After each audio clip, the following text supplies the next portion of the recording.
नमस्कार, आप देख रहे हैं आपका अपना चैनल भिवानी हलचल खबरों के संग में मैं हूं मनोज कुमार। आइए सबसे पहले डालते हैं नजर आज की हेडलाइंस पर। हिंदी दिवस पर 41 अध्यापकों को किया गया ज्ञानदीप पुरस्कार से सम्मानित।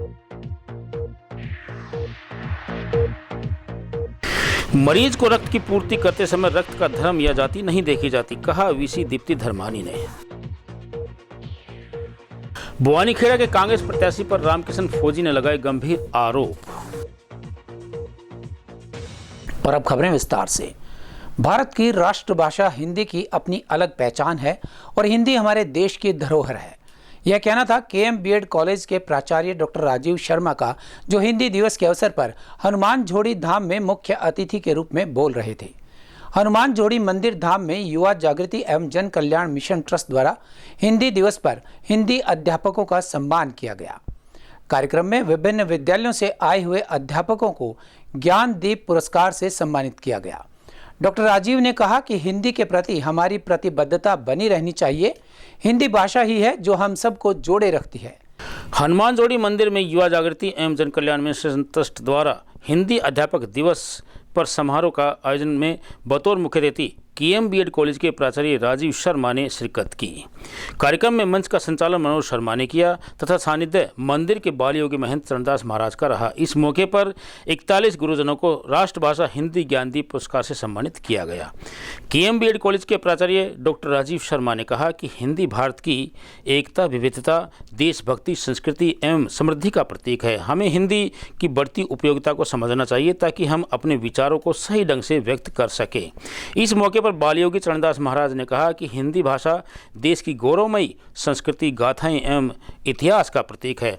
हिंदी का सही ज्ञान हमें हमारे देश की धरोहर को समझने में मदद करता है। हिंदी हमारी मातृभाषा है और मातृभाषा को जितना भी हम अपने बच्चों को, अपने शिक्षकों को, अपने और लोगों को शिक्षकों के माध्यम से समझा पाएँ, उस भाषा का ज़्यादा से ज़्यादा प्रयोग हो। हमारी जो युवा पीढ़ी है, जो अभी ये परंपरा जो है उसको पीढ़ी को बचाने की बात है, तो हम सब करते रहें। क्योंकि हिंदी दिवस की पूर्व संध्या में कार्यक्रम रखा है। 31 शिक्षकों को हम सम्मानित कर रहे हैं। उनके साथ साथ में 6-7 शिक्षक और सामाजिक सरोकारों पर काम करते हैं, उनके लिए भी हमने कार्यक्रम रखा है। तो ये उत्सव हम हर साल मनाते हैं। ये लगभग 20वां या 21वां कार्यक्रम है, जिसमें अब की बार हम कम शिक्षकों को सम्मानित कर रहे हैं, क्योंकि ये कार्यक्रम साथ साथ और भी चलते रहते हैं। अभी हमने शिक्षक दिवस भी मनाया था, उसमें भी हमने 81 करीब शिक्षकों को सम्मानित किया था, जो पूरे प्रदेश और देश में अच्छा काम करते हैं। तो हिंदी का जो जब मतलब आता है, तो हिंदी को हम ज़्यादा से ज़्यादा उनका हमारी भाषा है, मातृभाषा है, जिसको हम इसी से हम सीखते हैं, इसी से हम आगे बढ़ करके काम करते हैं। यही हमारी मातृभाषा, यही हमारी माता की भाषा भी है। श्रेणी का कार्यक्रम था। जो आयोजक इस कार्यक्रम के, उनको मैं साधुवाद देता हूँ। उन्होंने शहर के गणमान्य अध्यापकों को, जिन्होंने हिंदी भाषा में बहुत काम किया है, उनको सम्मानित किया गया। ये सम्मान केवल एक दिन का नहीं होता है। ये सम्मान उन लोगों को दिया जाता है जो वास्तव में तन मन धन से अपनी भाषा के लिए कार्य करते हैं। तो इन सभी अध्यापकों को साधुवाद, जिन्होंने हिंदी भाषा के उत्थान के लिए काम किया है। और भविष्य में हम सभी मिलकर के हिंदी भाषा की प्रगति के लिए काम करेंगे, ताकि एक वो दिन आए जिस दिन भारत की राष्ट्रभाषा भी हिंदी हो और सभी भाषी भी हिंदी हो। वहीं लिटिल हार्ट्स पब्लिक स्कूल में हिंदी दिवस बड़ी धूमधाम से मनाया गया। इस अवसर पर विद्यालय प्रबंधक पवन गोयल व भावना गोयल ने कहा कि हिंदी भाषा का हमारे जीवन में अत्यंत महत्व है। वह हिंदी भाषा भारतीय संस्कृति की धरोहर है, जो कि हमें देश की संस्कृति व सभ्यता से जोड़ कर रखती है। यह केवल हमारे विचारों के आदान प्रदान का माध्यम ही नहीं, बल्कि हमारे गौरव और सम्मान का प्रतीक है। लिटिल हार्ट्स पब्लिक स्कूल में हिंदी दिवस पर कार्यक्रम का आयोजन किया गया। इस अवसर पर विद्यालय के एमडी पवन गोयल, भावना गोयल व प्रबंधक सतीश गोयल ने बताया कि हिंदी भाषा का हमारे जीवन में अत्यंत महत्व है। वह हिंदी भाषा भारतीय संस्कृति की धरोहर है। इस अवसर पर विद्यार्थियों द्वारा अपनी मातृभाषा के प्रति जागरूक करने के लिए लिटिल हार्ट्स चैनल के माध्यम से हिंदी मेरी मातृभाषा मेरा गौरव विषय पर बच्चों की वाद विवाद प्रतियोगिता का आयोजन किया गया। कक्षा 7वीं की भावना व बरखा ने कविता गायन, कक्षा 8वीं की हंसिका और दीपिका ने दोहा गायन के माध्यम से हिंदी के महत्व पर प्रकाश डाला। भावना, क्या आप देवेंद्र की बात से सहमत हो या फिर हिंदी को राष्ट्रभाषा का दर्जा मिलना सही था? नहीं, मैं देवेंद्र की बात से बिल्कुल भी सहमत नहीं हूँ, किंतु हिंदी को राष्ट्रभाषा का दर्जा मिलना चाहिए। देश की स्वतंत्रता के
आज हमने little heart public school Devsar में हिंदी दिवस बड़े धूमधाम से मनाया। हमारा मेन उद्देश्य था बच्चों में हमारी राष्ट्रीय भाषा के प्रति जागरूकता, क्योंकि आज पाश्चात्य सभ्यता को अपनाते हुए सभी बच्चे इंग्लिश मीडियम की तरफ अपना झुकाव बनाते जा रहे हैं। उनका एक ही मकसद है हिंदी को छोड़कर इंग्लिश भाषा। मेरा बच्चों को एक ही संदेश था कि हमें अपने प्रोफेशनलिज्म के लिए तो इंग्लिश की आवश्यकता रहती है, लेकिन हम अपने वक्तव्य को, अपने मन की बात को, हम आपस की बोलचाल की भाषा को और हम जितना भी अपनी हिंदी भाषा को ऊपर उठाने के लिए अपने अध्ययन कार्य में भी उसको लेकर चलें, और साथ में हम जितना भी व्यवहार करें वो सब हम अपनी राष्ट्रीय भाषा में करें। क्योंकि अभी माननीय हमारे प्रधानमंत्री नरेंद्र जी मोदी जहाँ भी जाते हैं, आप देखते हैं वो अपना पूरा वक्तव्य हिंदी भाषा में ही देते हैं, और वो 175 देश लगभग इस हिंदी भाषा को लेकर चल रहे हैं। तो हम अपनी राष्ट्रभाषा में आप स्वयं को पीछे क्यों रखें, इस बात को लेकर बच्चों ने बहुत अच्छे अपने अपने भाषण भी बच्चे दोहे भी, और एक बहुत अच्छा आज हमने कार्यक्रम रख रखा था तर्क वितर्क का, कि जिसके ऊपर बच्चों ने लिटिल हार्ट चैनल के माध्यम से हमारे 4 हाउसेज है, उसके 4 हाउसेज के बच्चों ने मिलकर तर्क वितर्क रखे कि हिंदी भाषा और के पक्ष में भी और विपक्ष में भी, जिससे बच्चों के बीच में बहुत अच्छा संदेश गया।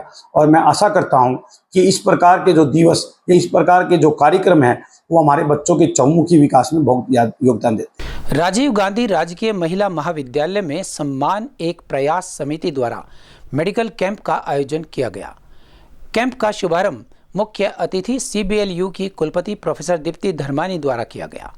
इस कैंप में रक्तदान, नेत्र जांच, दंत जांच व लोगों के स्वास्थ्य की जांच की गई। प्रोफेसर दीप्ति धर्मानी ने कहा कि रक्तदान महादान है। उन्होंने कहा कि लोग धर्म या जाति में बांटने की बातें करते हैं, वह गलत है, क्योंकि जब एक व्यक्ति से दूसरे व्यक्ति में रक्त चढ़ाया जाता है तो उसका कोई धर्म या जाति नहीं होती, हम सब एक हैं। समिति के अध्यक्ष डॉक्टर राजेश कुमार ने कहा कि समिति इस प्रकार के आयोजन समय समय पर करती रहती है। रक्तदान शिविर में बेटियों ने बढ़ चढ़कर भाग लिया। उन्होंने बताया कि शिविर में 30 यूनिट रक्त एकत्रित हुआ है और 350 से अधिक व्यक्तियों के स्वास्थ्य की निःशुल्क जांच की गई है। सम्मान एक प्रयास समिति के द्वारा आयोजित रक्तदान शिविर में CBLU की VC प्रोफेसर दीप्ति धर्मानी ने रक्तवीरों को बैज लगाकर व सर्टिफिकेट देकर सम्मानित किया। उन्होंने कहा कि रक्तदान महादान है, सभी को रक्तदान के लिए आगे आना चाहिए, इसका कोई विकल्प नहीं है। उन्होंने कहा कि लोग धर्म या जाति में बंटने की बातें करते हैं, वो गलत है, क्योंकि जब रक्त एक व्यक्ति से दूसरे व्यक्ति की चढ़ाया जाता है तो उसमें कोई किसी जाति या धर्म को नहीं देखा जाता। ये रक्त किस जाति का है या किस धर्म का है, हम सब एक हैं, भारत एक है। समाज को सुदृढ़ बनाने के लिए इस तरह के कार्यक्रम संस्थाओं को आगे आकर करने चाहिए।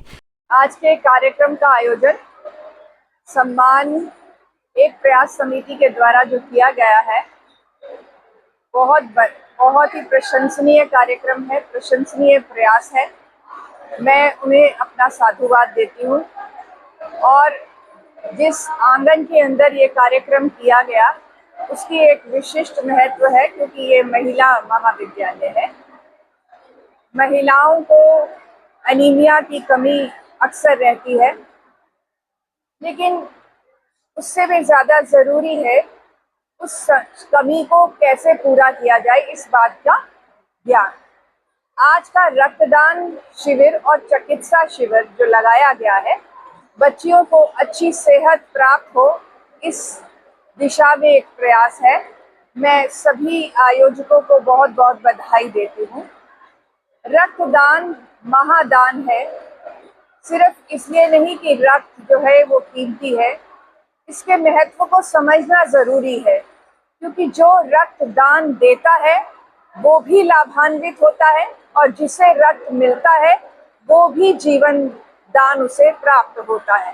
तो यह दोहरा दान है, जिसमें हम स्वयं भी अपने शारीरिक भावनात्मक विकास की तरफ अपना कदम उठाते हैं और एक सम्मान का भाव चारों तरफ बिखेरते हैं। शिविर में प्रोफेसर रेखा शर्मा ने बताया कि सम्मान एक प्रयास समिति के इस आयोजन में रक्तदान व अन्य स्वास्थ्य जांच सेवाएं जिस रूप से समाज को एक भाईचारे व सौहार्द भावना का संकेत दे रही हैं, वह अपने आप में एक मिसाल है। वहीं राजीव गांधी महिला महाविद्यालय के प्राचार्य त्रिलोक चंद ने कहा कि रक्तदान हमारे जीवन, समाज और समुदाय के लिए एक महत्वपूर्ण योगदान है। रक्तदाताओं के पुण्य योगदान की वजह से ही हम बहुत से लोगों के बहुमूल्य जीवन को बचाने में कामयाब होते हैं। सम्मान एक प्रयास समिति के अध्यक्ष डॉक्टर राजेश कुमार ने बताया कि शिविर में 30 यूनिट रक्त एकत्रित हुआ। छात्रों एवं अन्य जरूरतमंद 350 से भी अधिक व्यक्तियों द्वारा अपने स्वास्थ्य की निःशुल्क जांच करवाई गई। प्रयास समिति के द्वारा आयोजित रक्तदान शिविर और अन्य स्वास्थ्य संबंधित जांच शिविर का आयोजन राजीव गांधी राजकीय महिला महाविद्यालय भिवानी में किया जा रहा है और आज की मुख्य अतिथि vice chancellor professor doctor Deepti Durmani ji आज मुख्य अतिथि रही। उनका सानिध्य जो प्राप्त हुआ उससे अपार हर्ष का अनुभव छात्राओं ने भी किया, महाविद्यालय के सभी प्राध्यापकों ने भी किया और आज सम्मान एक प्रयास समिति की प्रायोजक होने के नाते मुझे भी अपार हर्ष अनुभव हो रहा है कि उनके द्वारा जो मार्गदर्शन दिया गया, छात्राओं के हित में जो कार्य किए जा रहे हैं उनके बारे में जानकारी दी जा रही है, तो उसका लाभान्वित महाविद्यालय परिवार पूरा होगा। रक्तदान महादान है जैसा कि मैडम ने बताया और साथ ही ये जीवन दान भी है, तो इससे आपस में सौहार्दपूर्ण संबंध स्थापित होते हैं। हम धर्म, जाति, वैभव जितने भी वैमनस्य हैं उनसे ऊपर उठकर हम एक दूसरे के नज़दीक आते हैं और एक मानवता का भाव प्रत्येक व्यक्ति में उत्पन्न होता है। आज का कार्यक्रम सम्मान एक प्रयास समिति के तत्वाधान में करवाया गया है, जिसके लिए हमारे महाविद्यालय के प्रांगण को चुना गया है।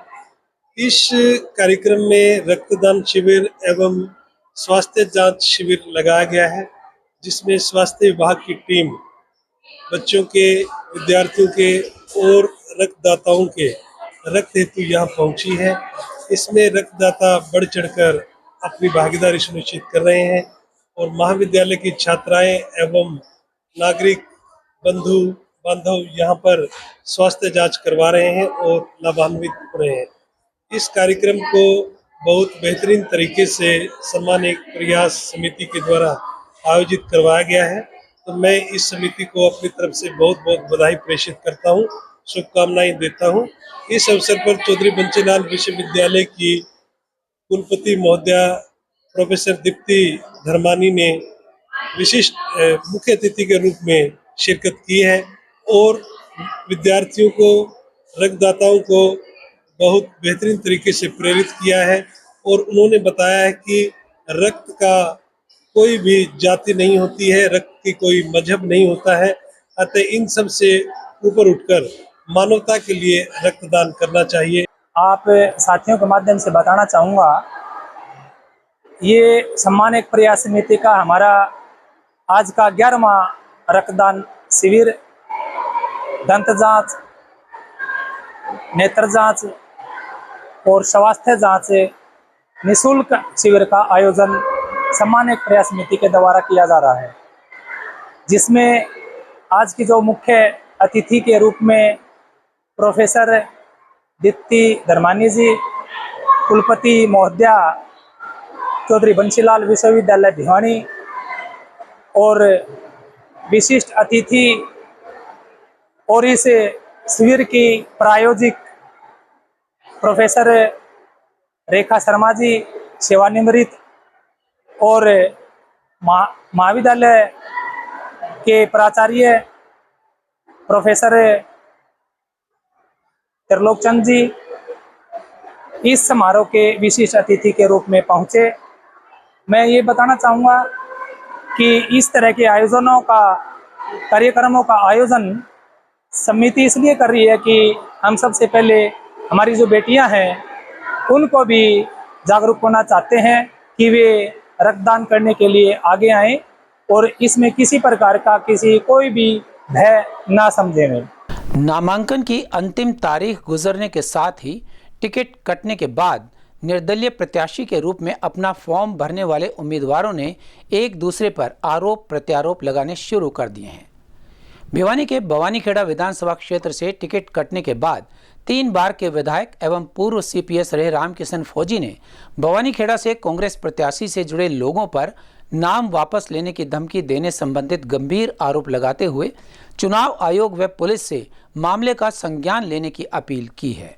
कांग्रेस के टिकट कटने के बाद भवानीखेड़ा से निर्दलीय फार्म भरने वाले प्रत्याशी रामकिशन फौजी ने कहा कि जब वे अपना नामांकन दर्ज कर बाहर निकल रहे थे तब कांग्रेस प्रत्याशी से जुड़े लोगों ने उन्हें परिवार को खत्म करने की धमकी देकर नाम वापस लेने के लिए दबाव बनाया। इसको लेकर वे चुनाव आयोग, डीजीपी हरियाणा व पुलिस अधीक्षक भिवानी को भी अपनी शिकायत दर्ज करवाएंगे। उन्होंने कांग्रेस प्रत्याशी के चचेरे भाई द्वारा चुनाव को प्रभावित करने के आरोप लगाए। पूर्व सीपीएस ने कहा कि नज़दीकी जिला के उपायुक्त उनके भाई हैं, जिनके माध्यम से उनका नॉमिनेशन तक रद्द करवाने की बात उन्हें कही जा रही है।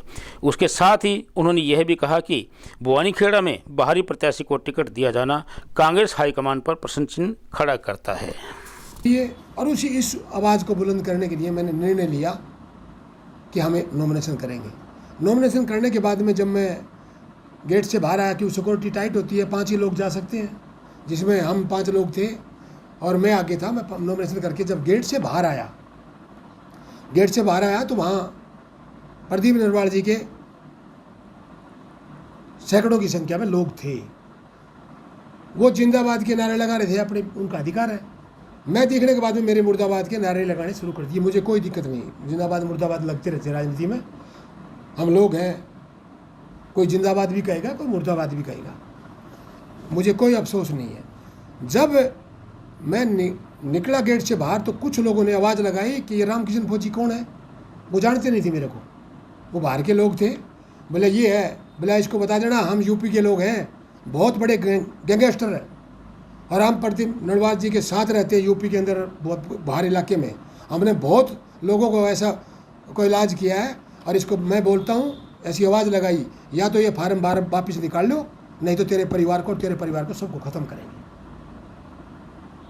जब मैंने ये बात सुनी तो मैं पीछे मुड़ा।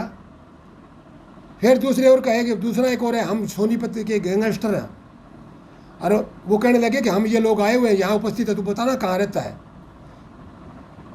हम तेरे परिवार को और तेरे को या तो फार्म निकाल लो या वापस कर देंगे। फिर मैंने पीछे मुड़ के मैंने हाथ छाती के अंदर मारा कि मैं भिवानी ज़िले का जो छोटी काशी है उसका एक छोटा सा बच्चा हूँ। अगर मेरे साथ किसी ने ऐसी बात की तो मैं यहीं हूँ, और तुम कहोगे वहाँ बुला लेना। मैं डरने वाला नहीं हूँ। मैंने नॉमिनेशन किया है, और इलाका चाहेगा तो मैं लड़ूंगा इलेक्शन, इलाका नहीं चाहेगा तो मैं नहीं लड़ूंगा। मैंने पत्रकार मोदी की आज मैंने ये बात रखने के लिए। फिर उसके बाद में मैं बाहर जब गाड़ी से फिर आगे निकला, फिर उन्होंने पीछा करने की कोशिश की। फिर मैंने अपनी गाड़ियाँ, उन्होंने कहा तू रहता कहाँ पे, मेरा घर यहीं है, कहीं आ जाना, लेकिन इलाके के अंदर जब जाएगा तो हम तेरा को वहाँ देखेंगे। तो ये भारी लोग थे, यूपी के थे। तो मेरा निवेदन है चुनाव आयोग से, हिंदुस्तान का चुनाव आयोग आदरणीय जो भी चीज़ें हमारे उसमें शामिल हैं उनसे, और पुलिस प्रशासन और हरियाणा का डीजी पुलिस कमिश्नर और जहाँ के जो एसपी साहब हैं, मैं उनसे मांग करता हूँ, मैं प्रार्थना करता हूँ भवानीखेड़ा का उम्मीदवार होने के नाते कि उन लोगों को पहचान के, वीडियो आए हुए हैं, हम बाहर के हैं, कोई बुलंदशहर का बता रहा है, कोई कहीं का बता रहा है, कल भी यही बात आई, उनको पहचान के जो मेरे को धमकी दी कि मेरे परिवार को ख़त्म करने की जो बात करी है, उनको तुरंत उनके ऊपर यहाँ इलाके के अंदर आए हुए हैं, हर गाँव के अंदर मिलेंगे उनको। उनके पास अवैध हथियार है, मुझे आशंका है इस बात की, हमारे को वो कहीं खतरा है इस बात का। लेकिन मैं ऐसा फौजी इंसान हूँ, मैं डरने वाला नहीं हूँ। भिवानी ज़िले का मेरा खून है, मैं अपने ज़िले के अंदर मैं अपनी लड़ाई लड़ सकता हूँ। भवानीखेड़ा का मैं बेटा हूँ, मेरा गांव सिप्पर है, मैं विधानसभा मेरी भवानीखेड़ा है, तहसील मेरी भवानीखेड़ा है। मैं मेरे इलाके के लिए उन लोगों ने जो मेरे साथ कल जो धमकियाँ दी है, मैं प्रशासन से, चुनाव आयोग से मैं निवेदन करता हूँ और गुजारिश करता हूँ कि उन लोगों को तुरंत उनको पहचान की जाए, और उनके जो इनके छापे मार के इनके ऑफिस है जो प्रदीप नरवाल जी के, जहाँ भी ये ठहरे हुए हैं या इलाके में जाके उनको गिरफ्तार किया जाए, ताकि कोई ऐसा मेरी मांग है। और मैं चुनाव आयोग को शिकायत करूँगा, मैं डीजी पुलिस हरियाणा को भी शिकायत करूँगा, और मैं एसपी भिवानी को भी शिकायत करूँगा कि मेरे साथ ये कल ये हुआ कि इसकी कार्रवाई की, इसलिए मैं आपके बीच में आया हूँ। ऐसे तो फिर तो हमारे को कोई घर से बाहर आज़ादी मिली है। और अब चलते चलते कांग्रेस की एक चिट्ठी ने भिवानी के 34 टिकटार्थियों की उम्मीदों पर पानी फेर दिया। इन टिकटार्थियों ने टिकट घोषणा के 2 दिन सुबह शाम करके निकाले थे। नामांकन पत्र दाखिल करने के अंतिम दिन सभी टिकटार्थियों के दिलों की धड़कन बढ़ी हुई थी कि टिकट किसको मिलेगी। नामांकन पत्र जमा करवाने के अंतिम समय से 2 घंटे पहले कांग्रेस पार्टी के एक चिट्ठी आ गई कि भिवानी की सीट गठबंधन में सीपीआई को दे दी गई है। जैसे ही यह चिट्ठी सोशल मीडिया पर वायरल हुई तो सभी स्तब्ध रह गए। शहर में सन्नाटा था। कांग्रेस के इस निर्णय की सभी जगह आलोचना होने लगी। जो लोग टिकट को पक्का मानकर चल रहे थे उन पर तो मानो यह वज्रपात था। कोई कांग्रेसी नेता बोलने की स्थिति में नहीं था। सीपीएम के नेता भी अचंभित थे क्योंकि उनको ऐसा अनुभव ही नहीं था कि उनको कांग्रेस की सपोर्ट मिल जाएगी। 3 टिकटार्थियों ने तो कांग्रेस प्रत्याशी के रूप में नामांकन पत्र भी दाखिल किए हुए थे, लेकिन जो होना था वो घटित हो चुका था। अब तक ऐसा अनुमान लगाया जा रहा था कि कोई मजबूत प्रत्याशी कांग्रेस चुनाव मैदान में उतारती है तो इस बार भिवानी की सीट पर कांग्रेस प्रत्याशी जीत सकता है। परंतु अब एकाएक हुए बदलाव के बाद इस सीट के चुनावी समीकरण बदल गए हैं। पहले भिवानी सीट पर भाजपा बनाम कांग्रेस बनाम आप पार्टी में तिकोना मुकाबला होना था। अब बदले हालातों में मुकाबला तो तिकोणीय ही होगा, पर अब भाजपा और आप पार्टी के बीच निर्दलीय उम्मीदवार अभिजीत लाल सिंह आ जाएंगे। राजनीतिक पारिवारिक पृष्ठभूमि से अभिजीत लाल सिंह के दादा ठाकुर वीर सिंह मंत्री रहे हैं और उनके ताऊ भाजपा के बड़े नेता हैं। वहीं आप पार्टी की प्रत्याशी इंदु शर्मा के ससुर डॉक्टर वासुदेव शर्मा मंत्री रहे हैं और जनाधार वाले ब्राह्मण नेता हैं। इंदु शर्मा 2022 के नगर परिषद चेयरमैन के चुनाव में 21,607 वोट हासिल कर दूसरे स्थान पर रही थी, जबकि यह उनका पहला चुनाव था। अब इनका सीधा मुकाबला जीत की हैट्रिक लगाने वाले कद्दावर भाजपा नेता घनश्याम सर्राफ से रहेगा। सर्राफ ने 2009, 14 और 19 के चुनाव में जीत हासिल की। इससे पहले वे एक चुनाव हार गए थे। यह उनका 5वां चुनाव है। चुनाव में हार जीत चाहे किसी की भी हो, पर इस बार मुकाबला दिलचस्प होगा। और अब जाने से पहले एक नजर आज की हेडलाइंस पर। हिंदी दिवस पर 41 अध्यापकों को किया गया ज्ञानदीप पुरस्कार से सम्मानित। मरीज को रक्त की पूर्ति करते समय रक्त का धर्म या जाति नहीं देखी जाती, कहा वीसी दीप्ति धर्मानी ने। बुआनीखेड़ा के कांग्रेस प्रत्याशी पर रामकिशन फौजी ने लगाए गंभीर आरोप। हमारे आज के अंक में बस इतना ही। अगले अंक के लिए देखते रहिएगा आपका अपना चैनल भिवानी हलचल।